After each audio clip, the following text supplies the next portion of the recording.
everybody. I hope you don't mind the air conditioner noise behind me. It's quite hot here today. Okay, so I have my Cut to You project for you today. I'm going to be using this file, which is hexagon. It's a hexagon background file.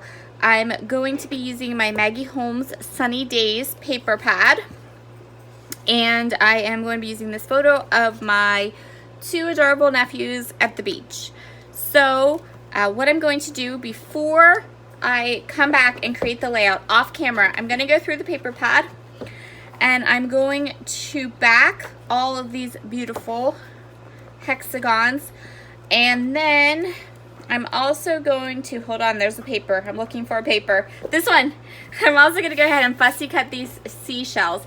So I'm going to use these seashells as the base for the colors and the patterns that I used to back my cut file. And so I'm going to be back in a little bit with the cut file all backed and ready to go, and then these beautiful shells all fussy cut.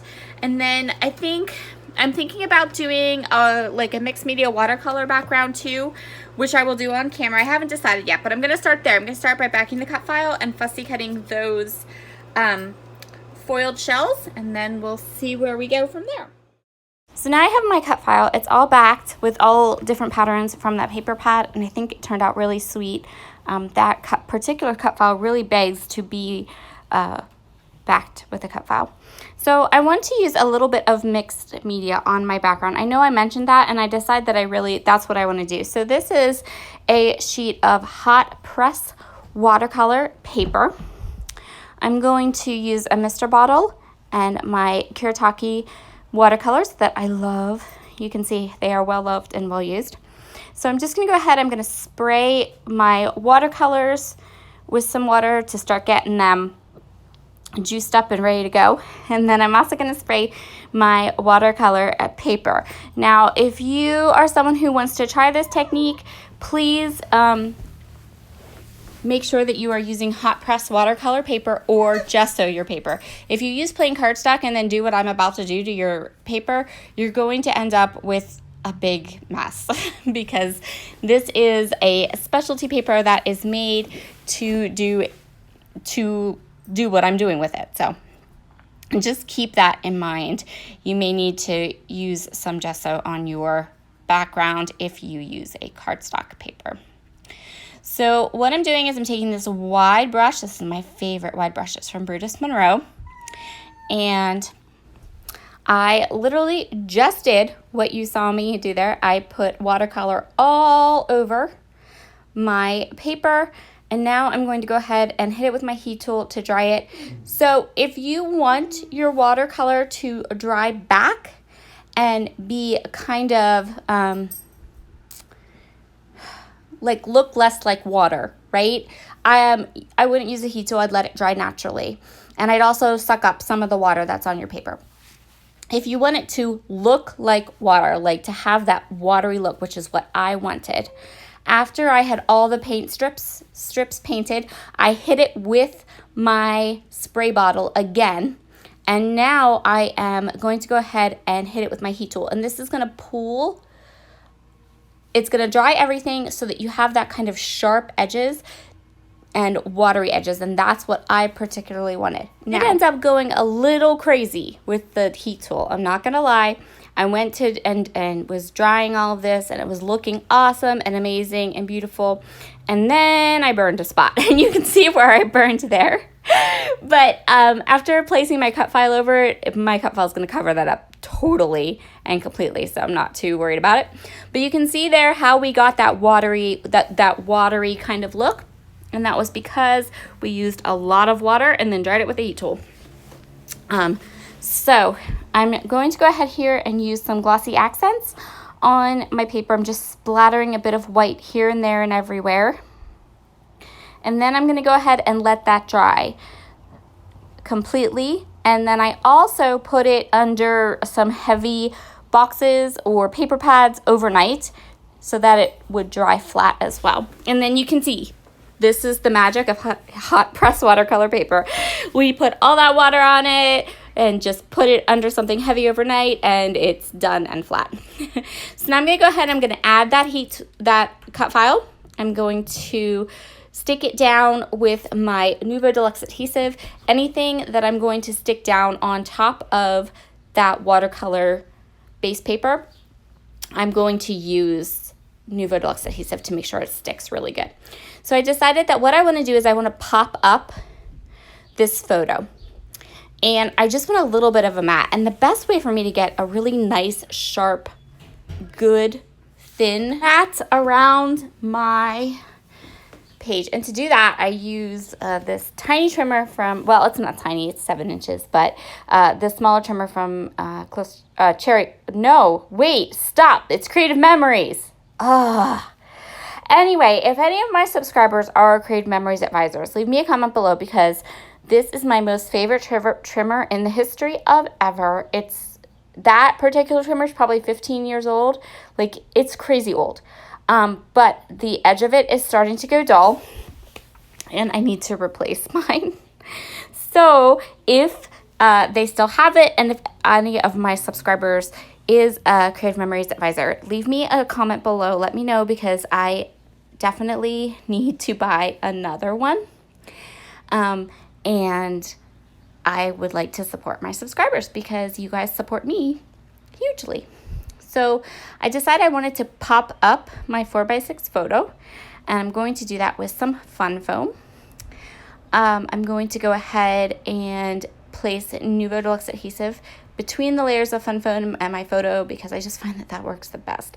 I always try to do it with my tape runner, and then realize that my tape runner is not going to work, which is kind of funny. But and I have my fun foam. First of all, it's unfun foam because it doesn't have adhesive on it. Second of all, it's really thin, so I actually use 2 of them. So now I'm going to go ahead and place my my shells down where I want it. So a lot of people have commented and enjoyed watching me kind of place my clusters and see how I place my clusters. So I left a lot of the embellishing footage in this particular video. Sometimes I'll leave more of the mixed media footage. Sometimes I'll leave more of the stamping footage, whatever. But for this one, I thought that this would be a nice one to leave more of the embellishing cluster footage, so that you could see how I do that. So I'm going through all of these shells. I don't want them to be so high contrast that they really kind of take away from the rest of the layout. I want them to just kind of blend, but I also didn't want a completely tone on tone color match. So I'm just kind of playing with all the different shapes and sizes of shells that I have, and trying to decide on nice clusters or a nice design here.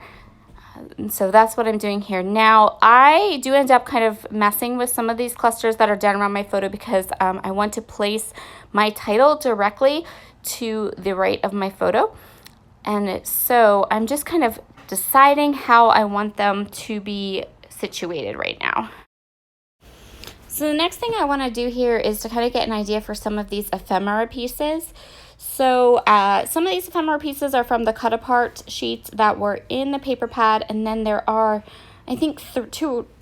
I end up using 2 that I grabbed out of just my Maggie Holmes embellishment bag.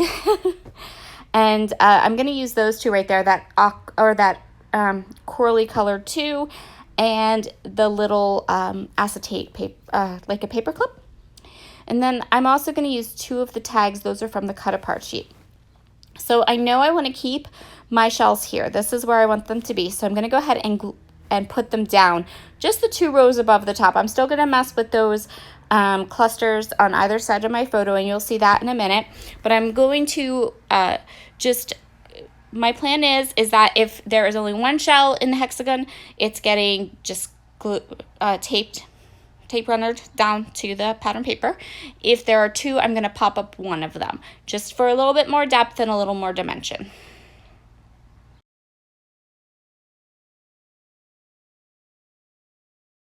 So for this cluster over here, I know that I want to add these 2 tags.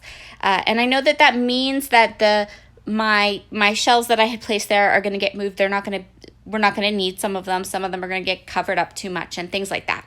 So I'm just kind of rearranging my shells in an effort to get them exactly where I want. And so now that I have the tags where I want them, I'm going to use some more of these larger shells, the shells that have the little piece of coral attached to them, because I really like those gold foil, the shells that have that gold foil coral attached to them.